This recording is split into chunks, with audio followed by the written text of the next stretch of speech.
Hello and good morning.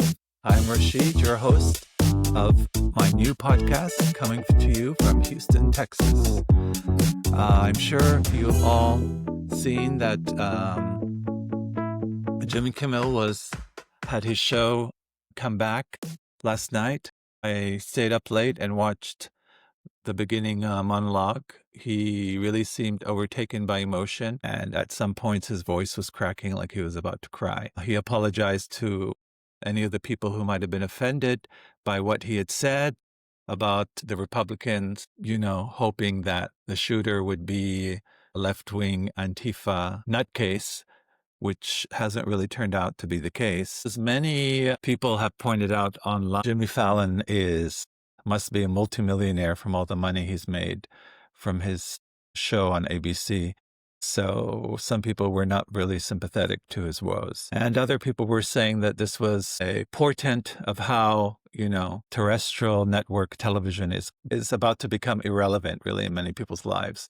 Because I think most Americans nowadays and most people around the world actually spend so much of their time online or watching shows and movies on streaming services that the traditional TV networks have really had a hard time in keeping their audiences, and they've seen their audiences plunge significantly over these past few years. But as I pointed out to a friend recently, the FCC chairman, Brendan Carr, who threatened ABC that they could lose their broadcasting license if they didn't take Jimmy Kimmel off the air.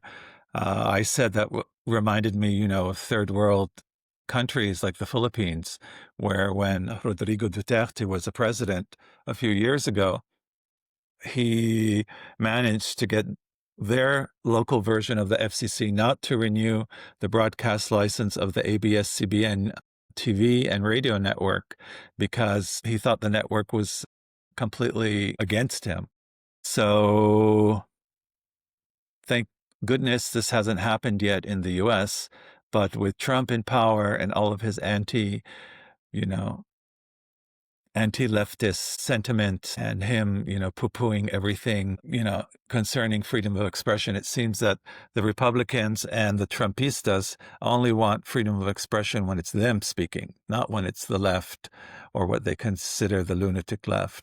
So it's a very dangerous time for the U.S. And I just really hope that this has jolted the American public into realizing that many of our freedoms are under attack under this Trump administration. And I think the huge wave of people canceling their Disney Plus subscriptions in protest against Disney suspending Jimmy Kimmel last week, and all the celebrities who spoke out and who boycotted ABC TV shows that they had committed to sing at or to perform at, really sent a good message to Disney. And as usual in the U.S., when it comes to real pressure, money talks and bullshit, walks. So we have to keep that in mind and just go after all these advertisers on the Sinclair and that other chain of TV stations that are refusing to show Jimmy Kimmel's show,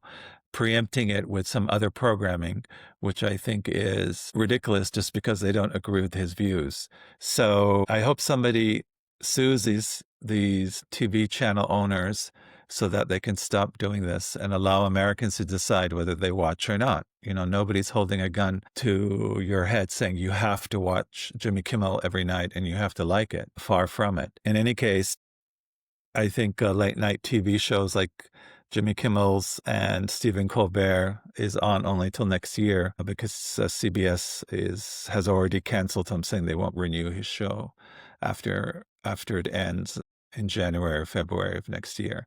So maybe late night shows are going to move online to streaming platforms. Who knows? I don't know. But we all have to be vigilant, and we all have to, fight for what we believe in, which is freedom of expression and liberty and freedom of association and freedom to choose our own political leaders whenever we want.